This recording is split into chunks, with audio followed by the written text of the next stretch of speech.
धरता माथा विघ्नाची पूर्वी पूर्वी प्रेम कृपा जयाची सर्वांगी सुंदर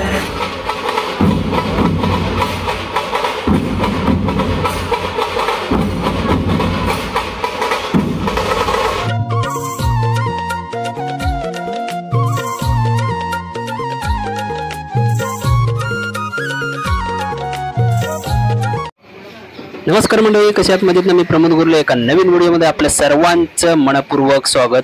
तर मंडळी, आपण आज आलेलो आहोत बाणगंगा इथे वाळकेश्वरमध्ये, मुंबईमध्ये आहे. वाळकेश्वरला बाणगंगा इथे आलेलो आहोत. आज इथे संध्याकाळी साधारण 8 वाजताच्या दरम्यान इथे महाआरती होणार आहेत. तर आज आपण इथे आलेलो आहोत, त्याची तयारी चालू आहे. इकडे समोर दिसतं आपल्याला, बघू शकता समोर.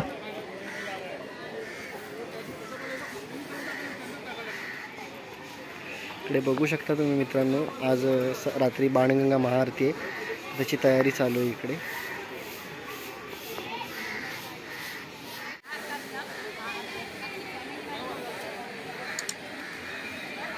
इकडे मित्रांनो सगळी तयारी चालली आहे. इकडे काही भाविक पण आलेत स्नान करण्यासाठी. इकडे वरच्या साईडला बघाल तर इकडे एक शंकराची मूर्ती विराजमान केली, बघू शकता. इकडे समोर प्रभू श्रीरामांची मूर्ती आहे, बघू शकता. समोर सुंदर अशी प्रतिमा आहे आणि इकडे सजावट चालू आहे.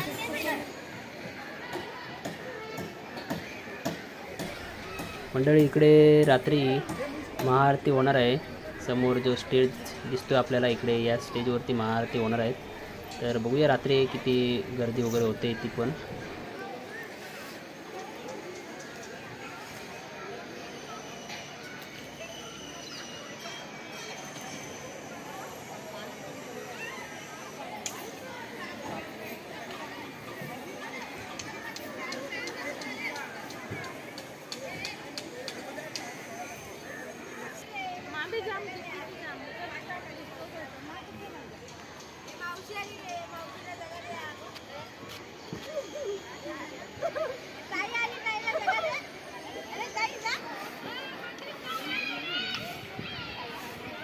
पाठीमागे दिवे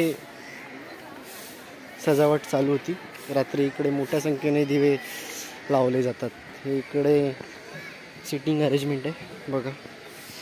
आणि हा इकडे समोरचा मोठा स्टेज अजून चालू आहे काम. फुलं वगैरे आहेत लावायची. इकडे रांगोळी सुद्धा सुंदर काढलेली आहे.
मी उपस्थित सर्व भाविकांना एकदा विनंती करतोय, एकदा होऊन जाऊ देत.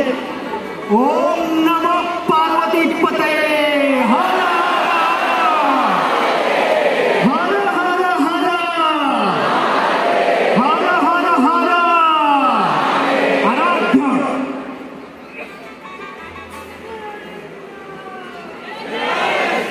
आराध्य आपण सुरुवात करायची आहे. आराध्य ढोल ताशा पथक मुंबई. प्रौढ साधक ब्राह्मण टेम्पल ट्रस्ट आणि बृहन्मुंबई महानगरपालिका यांच्या संयुक्त विद्यमाने आयोजित श्री वाळकेश्वर मंदिर फेब्रुवारी पौर्णिमा बाणगंगा महाआरती 2024.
म्हणतो की आराध्य ढोल तसे पथक या समोरील जे आपले भाविक आहेत फोटो काढण्यास उत्सुक आहेत, मात्र आपल्या या उभे राहण्यामुळे कदाचित तो आवाज इथपर्यंत पोहोचत नाहीये.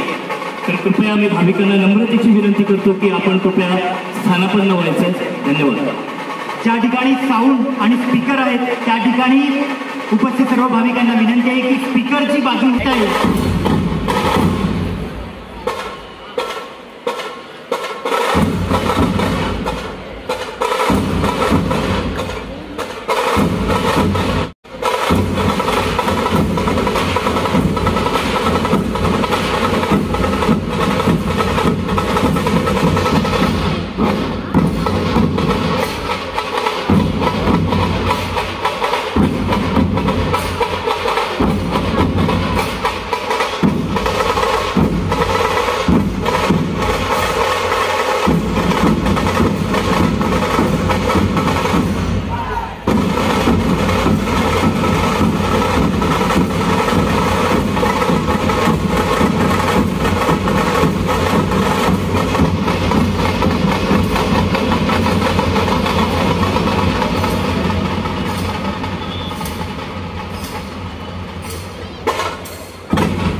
तर तो शिव आपल्याच मनात, आणि म्हणूनच या शिवाची आणि त्या शिवाची भेट घडवून देणारा हा तुमचा नाद, तुमचा जयघोष. हर हर हर हर.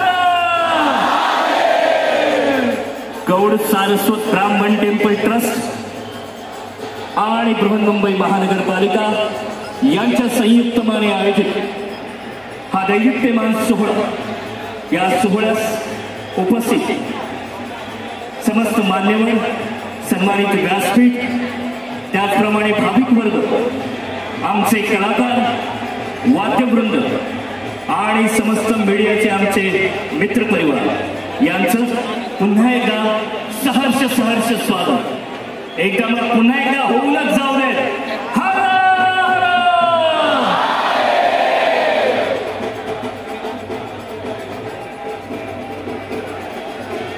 आपल्या सर्वांच्या साक्षीने आजचा हा अभूतपूर्व नयनरम्य असा हा दैदिप्यमान सोहळा या ठिकाणी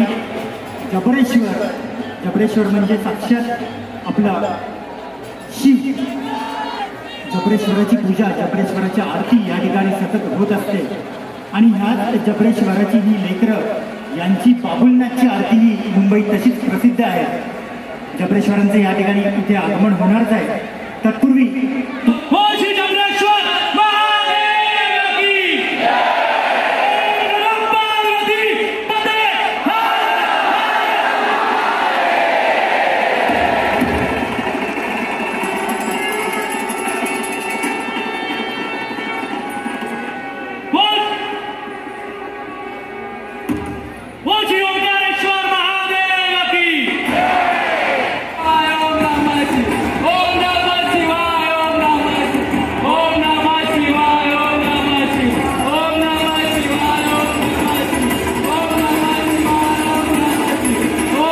आपण सगळेच जण या बाणगंगा महाआरती 2024 सोहळ्याचे साक्षीदार आहात. आणि यासाठी जो शंखनाद वारंवार आपण ऐकत आहात त्या शंखाला पूजनीय मानलं जातं, कारण यामध्ये अनेक देवतांचा वास असतो.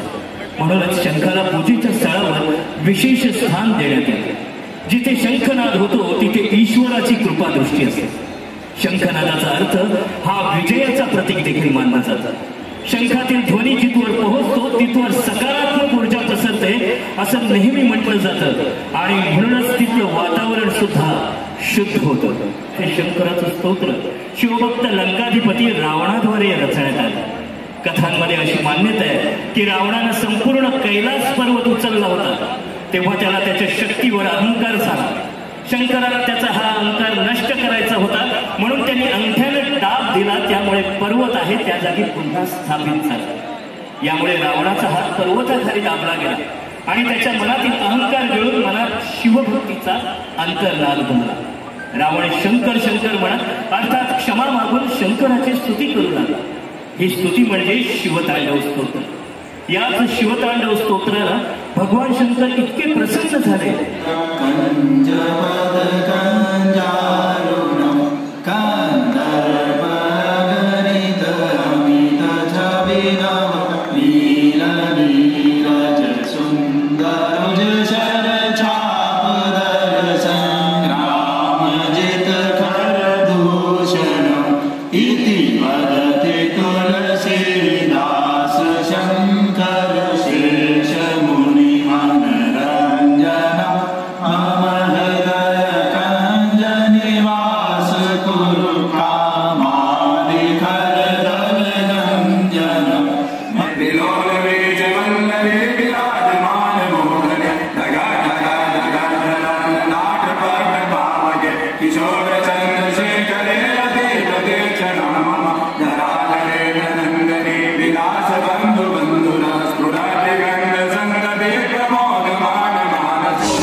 Hallelujah.